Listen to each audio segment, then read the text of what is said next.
ಅನಾರೋಗ್ಯದಿಂದ ಬಳಲುತ್ತಿದ್ದ ಕಾಂಗ್ರೆಸ್ನ ಹಿರಿಯ ಶಾಸಕ ಎಚ್.ವೈ. ಮೇಟಿ ವಿಧಿವಶರಾಗಿದ್ದಾರೆ. ಬಾಗಲಕೋಟೆ ಕಾಂಗ್ರೆಸ್ ಶಾಸಕರಾಗಿದ್ದ ಇವರು ಚಿಕಿತ್ಸೆ ಫಲಕಾರಿಯಾಗದೆ ಬೆಂಗಳೂರಿನ ಖಾಸಗಿ ಆಸ್ಪತ್ರೆಯಲ್ಲಿ ಮೃತಪಟ್ಟಿದ್ದಾರೆ. ಇತ್ತೀಚೆಗಷ್ಟೇ ಎಚ್.ವೈ. ಮೇಟಿ ಅವರನ್ನ ಖಾಸಗಿ ಆಸ್ಪತ್ರೆಯಲ್ಲಿ ಸಿಎಂ ಸಿದ್ದರಾಮಯ್ಯ ಭೇಟಿಯಾಗಿ ಆರೋಗ್ಯ ವಿಚಾರಿಸಿದ್ರು. ಬಾಗಲಕೋಟೆ ವಿಧಾನಸಭಾ ಕ್ಷೇತ್ರದ ಶಾಸಕರಾಗಿದ್ದ ಮೇಟಿ ಜಿಲ್ಲೆಯ ತಿಮ್ಮಾಪುರದಲ್ಲಿ 1946 ಅಕ್ಟೋಬರ್ 9ರಂದು ಜನಿಸಿದ್ರು. ಬಾಗಲಕೋಟೆ ಪಟ್ಟಣ ಅಭಿವೃದ್ಧಿ ಪ್ರಾಧಿಕಾರದ ಅಧ್ಯಕ್ಷರು, ಬಾಗಲಕೋಟೆ ಡಿಸಿಸಿ ಬ್ಯಾಂಕ್ ನಿರ್ದೇಶಕರು ಆಗಿದ್ದ ಮೇಟಿ 1989ರಲ್ಲಿ ಗುಳೇದಗುಡ್ಡ ಕ್ಷೇತ್ರದಿಂದ ಮೊದಲ ಬಾರಿಗೆ ಶಾಸಕರಾಗಿ ಆಯ್ಕೆಯಾಗಿದ್ರು. 1994ರಲ್ಲಿ ಗುಳೇದಗುಡ್ಡದಲ್ಲಿ ಜೆಡಿಎಸ್ನಿಂದ ಎರಡನೇ ಬಾರಿ ಗೆಲುವು ಸಾಧಿಸಿ ದೇವೇಗೌಡರ ಸಂಪುಟದಲ್ಲಿ ಅರಣ್ಯ ಸಚಿವರಾಗಿ ಸೇವೆ ಸಲ್ಲಿಸಿದ್ರು. ನಂತರ 1996ರಲ್ಲಿ ಬಾಗಲಕೋಟೆ ಕ್ಷೇತ್ರದ ಸಂಸದರಾಗಿ ಆಯ್ಕೆಯಾಗಿದ್ದು 2004ರಲ್ಲಿ ಮತ್ತೆ ಗುಳೇದಗುಡ್ಡ ಕ್ಷೇತ್ರದಿಂದ ಎಚ್.ವೈ. ಮೇಟಿ ಗೆದ್ದಿದ್ರು. 2008ರಲ್ಲಿ ಜೆಡಿಎಸ್ ತೊರೆದು ಕಾಂಗ್ರೆಸ್ ಸೇರಿದ್ದ ಇವರು 2008ರಲ್ಲಿ ಬಾಗಲಕೋಟೆಯಲ್ಲಿ ಕಾಂಗ್ರೆಸ್ನಿಂದ ಸ್ಪರ್ಧಿಸಿ ಸೋಲು ಕಂಡಿದ್ರು. ಬಳಿಕ 2013ರಲ್ಲಿ ಬಾಗಲಕೋಟೆ ಕ್ಷೇತ್ರದಿಂದ ಗೆಲುವು ಸಾಧಿಸಿದ್ದ ಮೇಟಿ ಹಿಂದೆ ಸಿದ್ದರಾಮಯ್ಯ ಸಂಪುಟದಲ್ಲಿ ಅಬಕಾರಿ ಸಚಿವರಾಗಿಯೂ ಸೇವೆ ಸಲ್ಲಿಸಿದ್ದಾರೆ. 2018ರ ವಿಧಾನಸಭೆ ಚುನಾವಣೆಯಲ್ಲಿ ಸೋತಿದ್ದ ಎಚ್.ವೈ. ಮೇಟಿ 2023ರಲ್ಲಿ ಬಾಗಲಕೋಟೆಯಲ್ಲಿ ಕಾಂಗ್ರೆಸ್ನಿಂದ ಸ್ಪರ್ಧಿಸಿ ಗೆಲುವಿನ ನಗೆ ಬೀರಿದ್ರು. ಇನ್ನು ಎಚ್.ವೈ. ಮೇಟಿ ಅವರ ಅಂತ್ಯಕ್ರಿಯೆ ಸಕಲ ಸರ್ಕಾರಿ ಗೌರವದೊಂದಿಗೆ ಅವರ ಹುಟ್ಟೂರಾದ ಬಾಗಲಕೋಟೆ ಜಿಲ್ಲೆಯ ತಿಮ್ಮಾಪುರದಲ್ಲಿ ನಾಳೆ ನಡೆಯಲಿದೆ. ಸಿಎಂ ಸಿದ್ದರಾಮಯ್ಯ ಸೇರಿ ಕಾಂಗ್ರೆಸ್ ಪಕ್ಷದ ಪ್ರಮುಖರು ಈ ವೇಳೆ ಭಾಗಿಯಾಗಲಿದ್ದಾರೆ.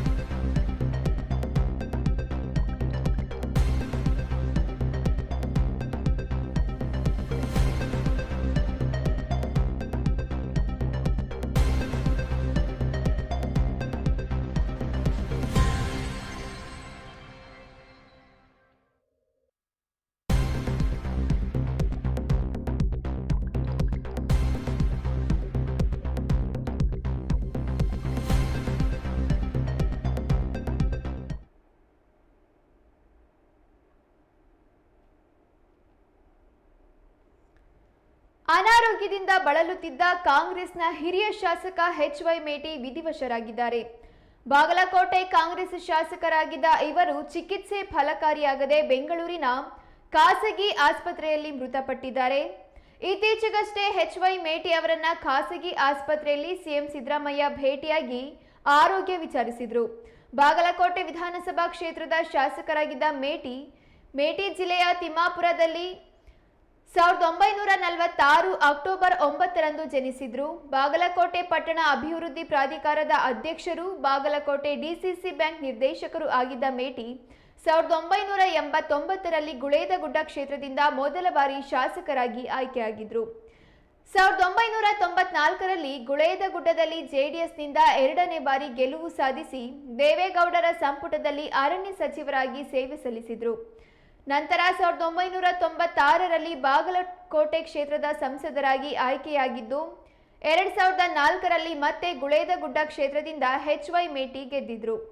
2008ರಲ್ಲಿ ಜೆಡಿಎಸ್ ತೊರೆದು ಕಾಂಗ್ರೆಸ್ ಸೇರಿದ ಇವರು 2008ರಲ್ಲಿ ಬಾಗಲಕೋಟೆಯಲ್ಲಿ ಕಾಂಗ್ರೆಸ್ನಿಂದ ಸ್ಪರ್ಧಿಸಿ ಸೋಲು ಕಂಡಿದ್ರು. ಬಳಿಕ 2013ರಲ್ಲಿ ಬಾಗಲಕೋಟೆ ಕ್ಷೇತ್ರದಿಂದ ಗೆಲುವು ಸಾಧಿಸಿದ್ದ ಮೇಟಿ ಹಿಂದೆ ಸಿದ್ದರಾಮಯ್ಯ ಸಂಪುಟದಲ್ಲಿ ಅಬಕಾರಿ ಸಚಿವರಾಗಿಯೂ ಸೇವೆ ಸಲ್ಲಿಸಿದ್ದಾರೆ. 2018ರ ವಿಧಾನಸಭೆ ಚುನಾವಣೆಯಲ್ಲಿ ಸೋತಿದ್ದ ಎಚ್.ವೈ. ಮೇಟಿ 2023ರಲ್ಲಿ ಬಾಗಲಕೋಟೆಯಲ್ಲಿ ಕಾಂಗ್ರೆಸ್ನಿಂದ ಸ್ಪರ್ಧಿಸಿ ಗೆಲುವಿನ ನಗೆ ಬೀರಿದ್ರು. ಇನ್ನು ಎಚ್.ವೈ. ಮೇಟಿ ಅವರ ಅಂತ್ಯಕ್ರಿಯೆ ಸಕಲ ಸರ್ಕಾರಿ ಗೌರವದೊಂದಿಗೆ ಅವರ ಹುಟ್ಟೂರಾದ ಬಾಗಲಕೋಟೆ ಜಿಲ್ಲೆಯ ತಿಮ್ಮಾಪುರದಲ್ಲಿ ನಾಳೆ ನಡೆಯಲಿದೆ. ಸಿಎಂ ಸಿದ್ದರಾಮಯ್ಯ ಸೇರಿ ಕಾಂಗ್ರೆಸ್ ಪಕ್ಷದ ಪ್ರಮುಖರು ಈ ವೇಳೆ ಭಾಗಿಯಾಗಲಿದ್ದಾರೆ.